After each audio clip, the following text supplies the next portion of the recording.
Alright, welcome back guys, it's Jayton here. Today we're going to be installing a oil catch can here for the LEXUS. An oil catch can, what it does is it catches oil from blow-by oil that comes out of your PCV valve, and then it recirculates into your intake manifold. And the reason why it's good to catch the oil is because the oil will clog up and have deposits behind your intake valves. So this helps eliminate that problem. Anyways, alright, so what comes with the package? I got this on eBay. I'll send a link on the description. So you have your oil catch can, this cheap shitty hose that is useless because whenever you have a vacuum it closes shut.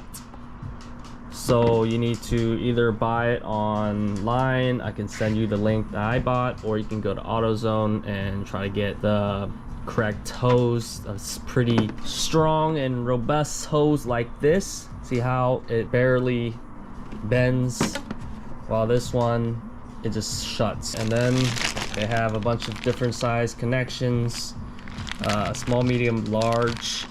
You have a couple of hose clamps and some O-rings. They give you this little steel wool filter that you stuff into one of the intakes, and then they give you a bracket to mount it on your car. They give you this shitty Teflon tape that you shouldn't use. Just buy the $1 good Teflon at Home Depot, it's a lot better. And then a breather valve, but we will not be using it. All right, so you're gonna take off the cover. You're gonna remove this hose right here. It's a 1/2 inch inner diameter or 1/2 inch ID. This is optional. You can buy the dressing kit and it'll come with these little end caps. Next, you're gonna have to connect these hose connectors to your can. It comes with a 3/8, 1/2 inch, and 3/4. We're gonna be using the 1/2 inch. It comes with some O-rings. Take the O-ring, put it in through the thread, and then you're gonna put the Teflon tape. You're gonna have the threads facing you, and then you're gonna wrap it clockwise.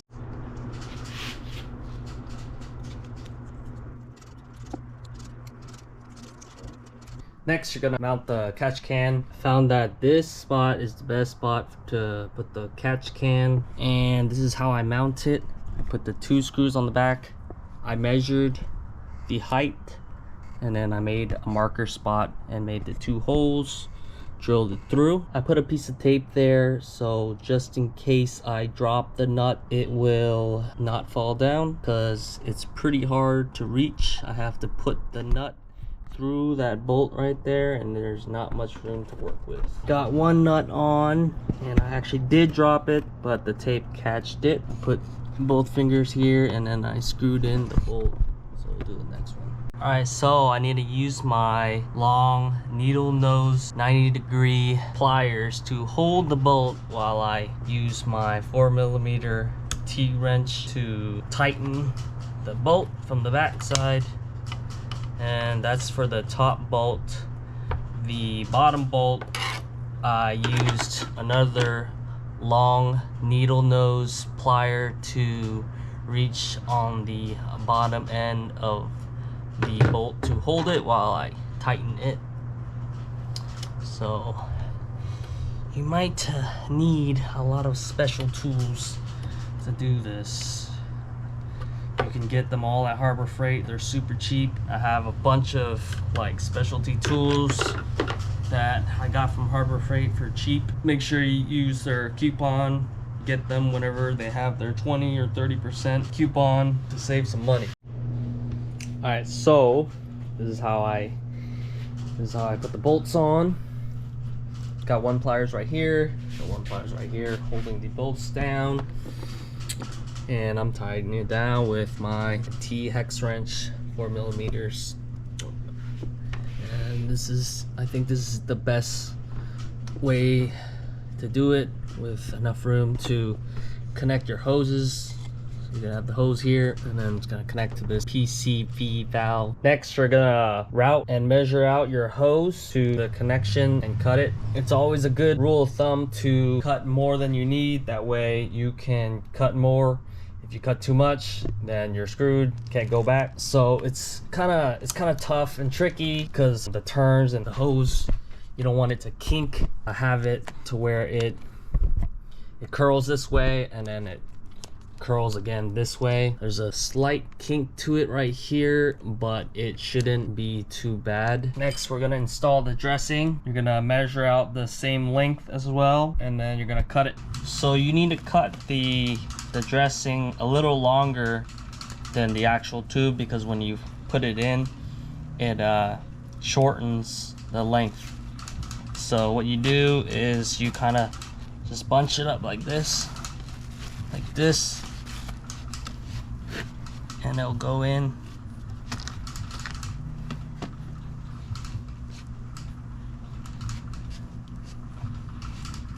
It's like a slinky. There you go.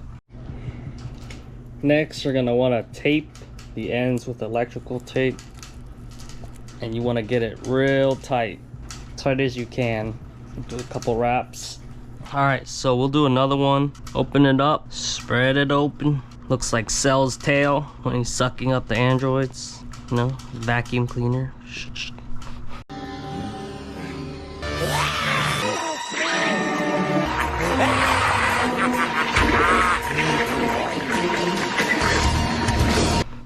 All right, so stick it in and see, just like Cell, absorbing the androids.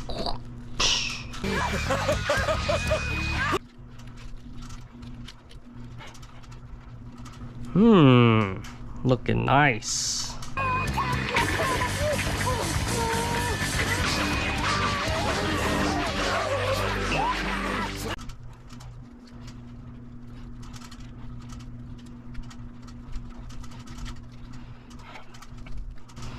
Make it super tight, pull the excess.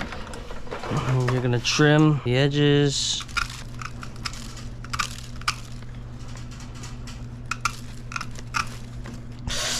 God damn! I hate these damn wires. They freaking hurt.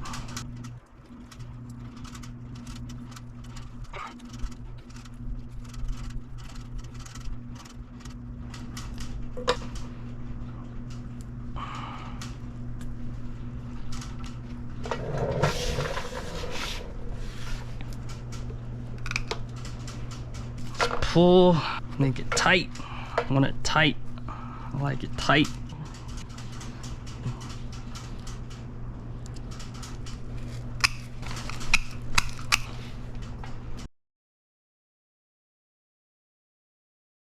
Alright, so once you tape it, it's gonna look like this end product. So you're gonna put your hose clamp through your end cap, and then you're gonna slide it through.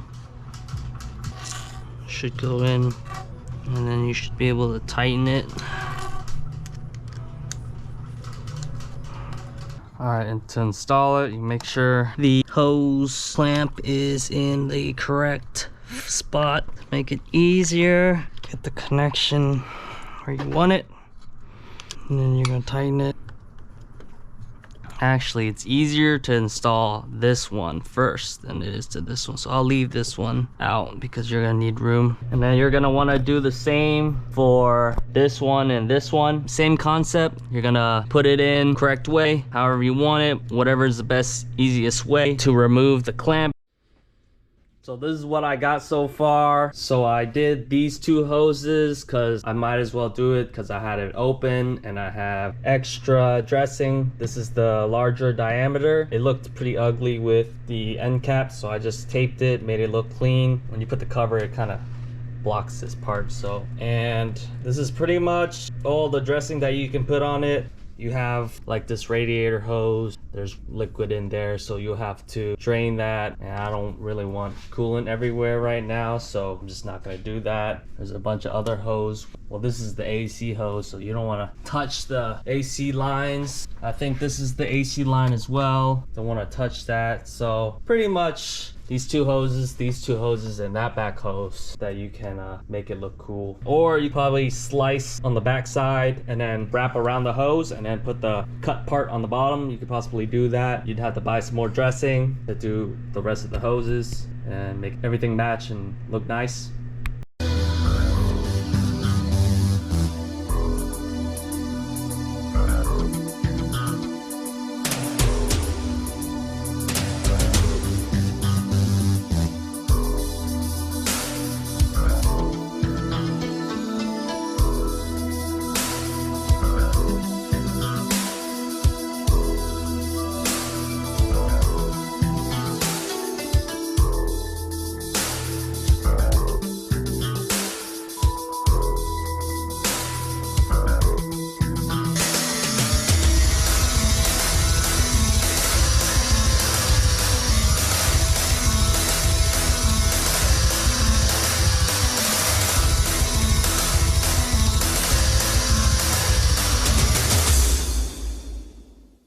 Alright, so I've driven about 200 to 300 miles so far, and let's see how much oil it has captured. So you can take the can out from this side or from this side.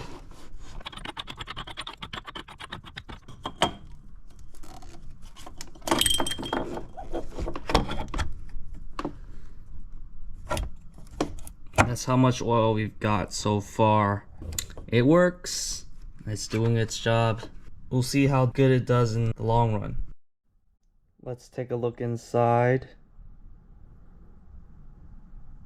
This is after about 200 to 300 miles, give or take. Alright guys, if you liked the video and was helpful, please hit that like and subscribe button, and I'll see you guys later in the next video. Peace.